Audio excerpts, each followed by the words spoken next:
attention. The propaganda's a win, stress feeding on my tension. My countrymen, they love their fiction.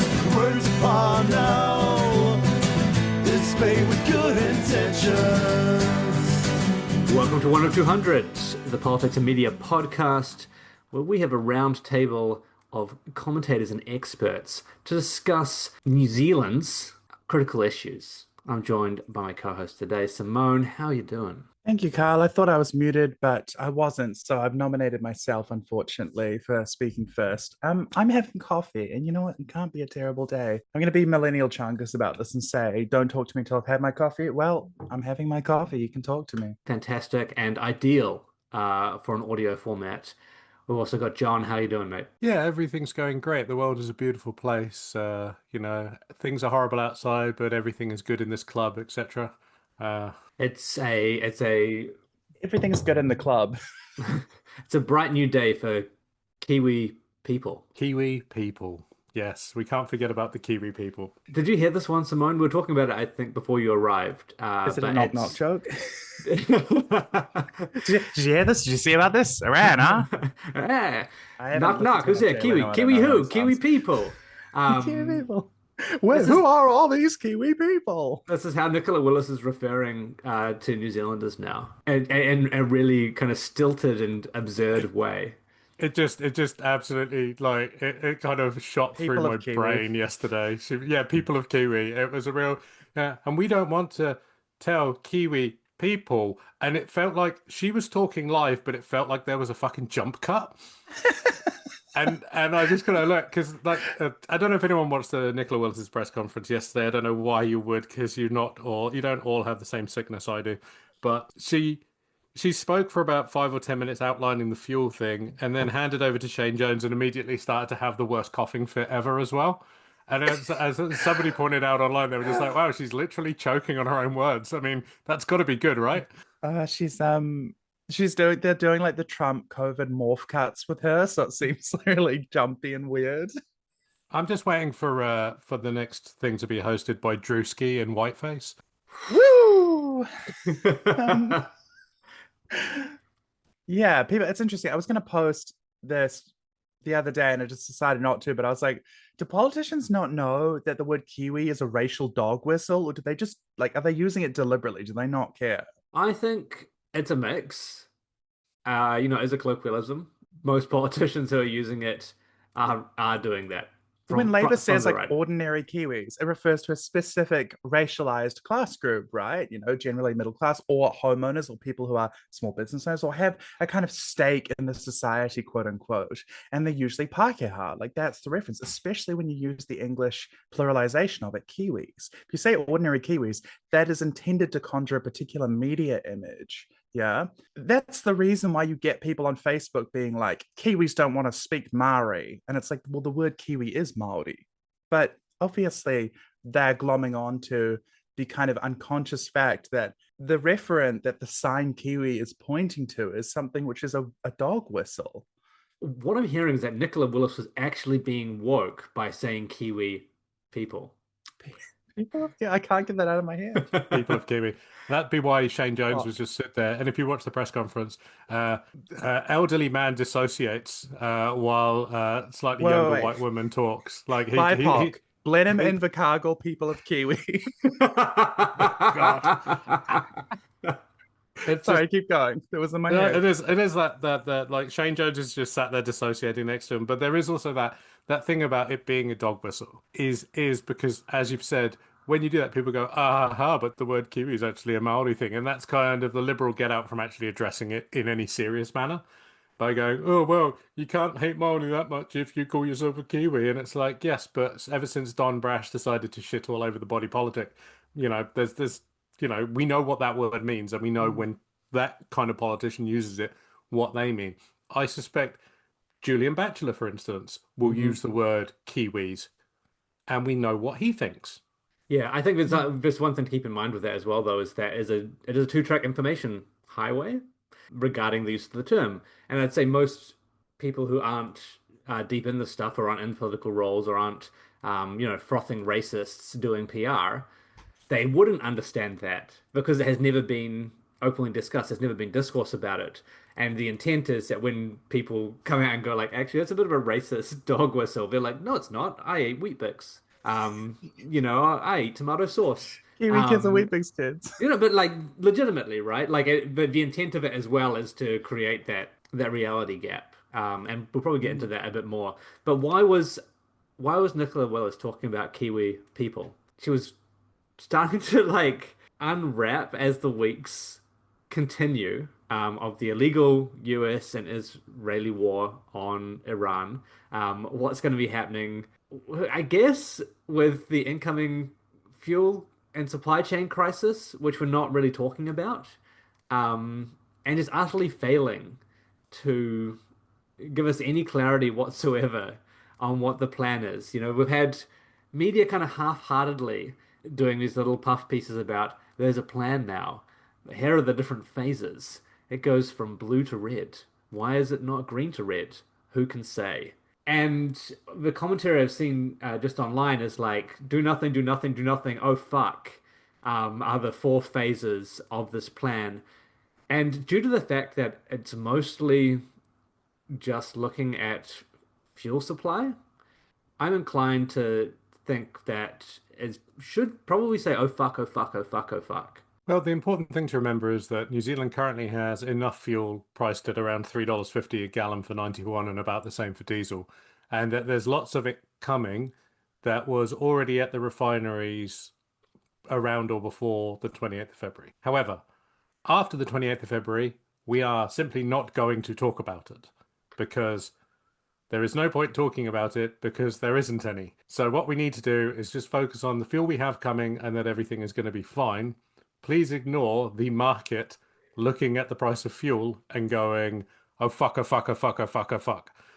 What you need to do is go, actually, it's fine. The government's not going to tell you what to do to conserve fuels. You don't need to panic buy, but we've got supplies until the end of May, supposedly. Don't worry about it. Just don't think about it because everything in the Middle East is going to go back to the way it was on the 27th of February soon. Okay? Everyone good with that? We all good? Cool. I mean, thankfully, the 27th of February was what, 5 days ago? Oh, I'm old enough to remember the 27th of February. Don't know about you lot. It's really frustrating because it is being pitched both by media, well, by the government first up, and then media adopting the framing, and with intent, as like, oh, it's going to hurt you at the pump. It's going to hurt me at the everywhere. This is not an issue for like private vehicles. Like that is not the problem that is occurring here. Let alone, if we're talking about global stability in general, or the Iranian people, or the war crimes occurring every day, or the potential for this to turn into World War III. So how do you even get ships to places with the fuel on them if they don't have fuel? Like that is the level at which we should be considering our response. And I've been discussing online the last couple of weeks. Is this a government that's poorly informed and just completely incompetent? The answer to that is yes. But is it also a government which does have an inkling that this is that bad and is choosing to respond in this way with potential malicious intent? And I think that's also true. And you mentioned something before the cast, John, which was Chris Bishop kind of accidentally revealing their hand because he wanted to do his like smug expert shtick, talking about whether or not the public understand how bad things are going to get. They do not get quite how bad this could be. But if you read the rest of the article, and I did, he also pointed out that the proposed fuel tax rises that the government need to do over the next 3 years to pay for the roads of national significance are really, really unlikely to happen now, which means they can't afford their road program. You've also got noted woke comrade Matthew Hooton writing in the paper about how diesel rationing should happen now, and inadvertently revealing that the New Zealand Oil Watch website is run by the Taxpayers Union, which I thought was a lovely bit of blue on blue from them, frankly. It's the one thing they're good for. Look, we just have to accept that there are some simple facts to the situation, and they are things like, house prices are going to go down because of the oil crisis. That's been reported this week. Like, farmers are already running out of diesel because their suppliers can't get it from the terminals. We are approaching a point where it may not be too difficult to say, April 2026, Iran is the master of Hormuz, a shitload of stuck tankers stand before them. Oceans are now battlefields again. We did it. Yay! And here comes the historic British Navy. At this point, it's uh, time to get big sailing ships out and use, like eco-powered yeah, stuff. yeah. We're gonna be sailing around in sailboats. It's great. Well, we've got alongside this as well, in terms of economic crunch, multiple food processing plants shutting down or announced that they're shutting down this week. And not directly related to what's happening in West Asia, but there is more going on here. There is more economic crunch because the way the government's completely mishandled the economy over the last 2 or 3 years. Lake Onslow's back though. What's back? Lake Onslow pumped Oh hydro yeah, project they're was gonna be like, oh, we the better one fast that the track this government now. cancelled in 2023. They've now given fast track approval for it because it's being raised by a private consortium, and it's like, cool. These closures, the Waddy's factory, the McCain's up in the bay, they're interesting, but they're only kind of the very, very, very, very thin edge of this. Because I'm thinking about how in the last 2 years we've lost a shitload of paper mills and wood processing plants because of the Ukraine energy crisis Yeah. shock. And it took a couple of years, but then you lost a lot of rural New Zealand, lost a lot of their big plant, Kawerau, places like that. All they've lost what was there now. And this is going to do the same thing and just slowly kind of further degrade this country's ability to do anything except export raw material to processing in Singapore in exchange for them giving us some petrol, which strangely enough, was Matthew Hooton's argument was we should be leaning on the fact that we supply these places with food to ensure we get priority for fuel, which, again, he's probably not wrong. That's the worst thing about this. He's probably not wrong. But this government don't want to think about it yet because what they want is everything. They're sticking their fingers in the air. La, la, la, la, la. We're going to go back to how things were at the start of February. And don't worry, we haven't radically reshaped the Middle East because an elderly paedophile in Tel Aviv and one in Washington has decided to drop a load of fucking munitions on Iran. That's where we are. That's where we are.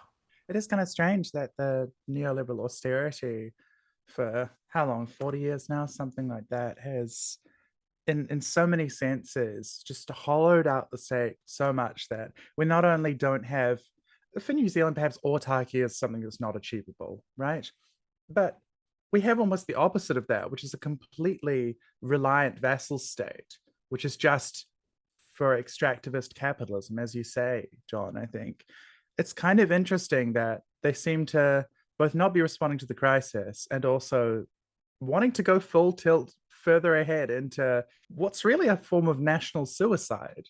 Yeah, it's one of those years, where I'm like, oh, so this is why they were seeding the idea of the New Zealand penal colony in all sci-fi for the last 50 years. Mishima Maxine. Because that's the other thing where we have been building recently is bigger prisons. And I don't know, we're going to have a fair few climate refugees coming soon. What have we got? Space, a lot of empty space, and raw materials like radioactive Sorry, the pine. space is for the cows to sometimes poison. It's not for people. Oh no, but they're not going I to be thought able to. the space was for rocket labs to do deals with the US Ministry of War. Wasn't that what we're doing now? It's for bunkers for CEOs and Shania Twain, Actually, I guess. We've got so much to offer, saying- haven't we? I'm not saying I moved to the South Island to be closer to the billionaires' bunkers, but I do have 2 bags of quick setting concrete in my garage. For if the worst thing happens, I am driving up there and filling in every air vent with concrete. Let's I go, came up with girls. this idea during this was an idea that I came up with during 2020 lockdown. I was like, no, if Peter Thiel thinks he's going to hide here, if he stays in the northern hemisphere, the Pope's going to get him. If he stays in the southern hemisphere, I'm going to get him. Yeah, I mean, you and the Pope are equivalent. So, in terms Both of love a good hot dog. world leadership, not in terms of institutional baggage. Vatican-style hot dog. Yeah, it's not looking good. I think is what we're resting on there. And it's not a 1 or 200 podcast unless we take a swing at the opposition as well. This week they had a debate on it, a snap debate in the House, because the coalition government, its partners, National New Zealand First and ACT, are kind of angling to set us up. And we mentioned this like right near the start of this crisis, of this illegal war.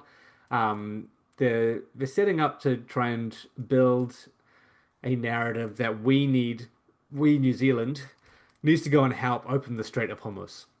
Same way as with Yemen, we sent some support people to do our part for global shipping. We are now starting to angle New Zealand First in particular to get over there, maybe not with a ship, but with some stuff on the ground to be part of a coalition. Sailboats. With some sailboats, some rowboats. And alongside that, National aren't really saying anything about it. They're letting New Zealand First and Winston Peters as foreign minister really represent us on the world stage about this. And then on the outside of New Zealand First, you've got the ACT Party, who are just raving, like they want genocide in Iran, essentially. David Seymour stood up in the House and just gave the most obscene speech with like these smug little wink wink nod nods to Labour and the Greens being anti-Semitic, talking about like essentially saying Israel has a right to defend itself, and just really nasty anti-reality stuff. The ACT Party is fully gone as regards like what's really happening in the world. They're all in with the most pro-Zionist, pro-genocide, pro-Pete Hegseth warmongers that are out there. It was quite absurd to read the transcripts of what David Seymour said in that debate. That's the libertarian position, because the most free a person can be is free from their body when they die. Oh, beautiful. Beautiful. When you put it that way, it makes me... Why am I promoting that on this show so much? We've got to back away from this in some way. We're maxing too much. I'm sorry. Also, we kind of forgot about the ACT Party this week. Sadly, saying goodbye to Brooke Van Velden. We go on, we remember. It's been a long day. Brooke Van Velden roaring off in a car, running over some nurses while she goes. Hey, look. I need somebody to edit that. Although I will actually say, like I saw something on Facebook last night, and I shouldn't be on Facebook; it's bad for me. But it was from the ACT Party's Facebook page, and the text says, "New Zealanders deserve better from the opposition, a 1 of 200 position," and the picture is the quote from the paper: "We're not the government. Hipkins not offering ideas to help Kiwis amid fuel price rises. We've got them. They agree with us." Yes. The horseshoe. The horseshoe. We've reached the point where the ACT Party can now come on the pod. David Seymour, come on the podcast. No. Labour's new spokesperson for Foreign Affairs actually did a relatively decent job. Kind of did the Phil Twyford line, but putting a foot in her mouth less often. But the Greens, who should have the strongest response to a lot of this, who are the non-violence party, who should be anti-war party, just can't string two words together that are useful for geopolitical analysis. We started off with their response on the day of that the illegal war started. They had a couple of really good graphics and a really strong written response on their social media. And it's just been immediately undermined by putting Marama Davidson. I'm sorry, love the Greens' work sometimes, but she has been absolutely frightful. Bring any sense of gravitas or seriousness to what's happening in Iran. She'll use words like, and I've said this before. She'll go, "Oh, we can't make decisions willy nilly." Why are you saying willy nilly? when we're meant to be talking about school children being murdered by US and Israeli missiles. She talks about vibes-based decisions. It's like they asked ChatGPT to write something bad, To write a um, Hillary Clinton speech. and make it worse, but make it for TikTok. And I don't know why she has been pushed into the spokesperson role when they have like a spokesperson for foreign affairs, Tiana Toyono, who's got like a really rich history in anti-war activism. And and at this point though, I don't know if he'd be any better because clearly something internally in caucus, and in the whoever's doing the research and the speech writing for them has just decided that they don't want the Greens to be seen as a serious geopolitical party. When they don't think they can survive being plastered with pro-Palestinian and pro-Iranian because that's what's that's coming at them from the it's opposition. happening And anyway. Yeah, I know, but they're like, okay, we can afford, we can handle being pro-Palestinian because that's actually relatively popular with most people. Mm. But pro-Iranian, unfortunately, is the bridge too far because they are the bad guys. And because of a systematic dehumanization of the idea of the Iranian people beyond David Seymour being like, hey, they'll be able to wear miniskirts again, like Afghanistan, yay. Yeah. But I mean, do the labor line, right? Just do the labor line and better. You can if you at at worst you can refer back to international law, which listeners of the podcast would know fucking sucks. But Venusia Walters for Labour was taking a really strong line on that. You don't have to talk about Iran. You can just talk about illegal wars of aggression. You can just talk about the tragedy of school children being bombed in their school, the destruction to global infrastructure.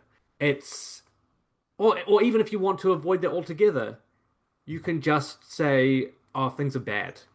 You do not have to wrap it up in this like Instagram reel, zillennial, Gen Z language, which makes you sound like you don't know what you're talking about. It's you can not have a co-leader of the party looking this unserious. I like this is obviously a red line for me, in terms of like who I can support and who I can vote for. Like if you're not able to look at one of the greatest crises of many crises that have been occurring over the last decade and treat it with sincerity, I don't want you in Parliament. I'm sorry. And in the end, like that doesn't matter because everything else is worse. But please step up. There's so many ways to like make this national coalition look so bad, and there's quite a lot of time being spent on the US-Israeli war against Iran in the media. That you're like Monica Davidson has had a fair amount of airtime on this, and that is time when you could be making the Greens look good, and it's just worse than the opposite of that. I completely agree. It's, if nothing else, you can say, well, because the criticism comes oftentimes, oh, well, the Greens, don't they care about the environment? War is terribly ecologically destructive, and the purposes of this war are for the control of West Asia, the control of oil, and the furthering of a fossil fuel agenda because of global capitalism, right? It's kind of extractivist relationship that occurs between the core and the periphery. And this is something that the Greens have within their ambit, right? Like this should be part of the raison d'etre for the Greens, but seemingly it's not. And I wonder if there aren't soft palavas within the Greens, because I know that they had previously taken really timid lines on Iran or avoided it, in large part because Golriz Ghahraman actually was somebody who seemed to be, if not actually a closet monarchist, then somebody who was in league with those people and in line with those people and sympathetic to those people, which means that she should never have really been in the Greens because they are supposed to be a Republican party. But setting that aside, I do wonder if there are staffers who that's rubbed off on, and that kind of belief in those sorts of views and attitudes towards people who exist and live in that part of the world, and that's not influencing it. I do think that there is a significant public relations fair. I agree with what John said and what you've said, Kyle, about how it is, oh, well, perhaps we can be pro-Palestinian because we've now the world has seen 100,000 videos on TikTok of awful, awful things that you can't describe happening to people, right? And the tide has changed in terms of public opinion on Israel. Not that it matters, because public opinion doesn't affect policy in quote unquote Western governments. But with respect to Iran, there hasn't been really the same level. And so you might I think there is a presumption that both boomers and Gen X people who grew up with this specter of, the Ayatollah or something like that, kind of the runoff of American Reaganite foreign policy and the propaganda around that is something which is still in people's minds. But at least from talking to people, I think that most New Zealanders are actually more ignorant than that and just don't have an idea of what Iran is. So there is an opportunity to kind of educate people from the very basics about it, and you can, not that you necessarily have to point to this. I think I agree that you can take the liberal internationalist stance and say, look, this is in violation of the UN Charter, that it was decided that the Nuremberg crime was the greatest international war crime because it contains within itself all of the other crimes. That's part of the ruling at Nuremberg.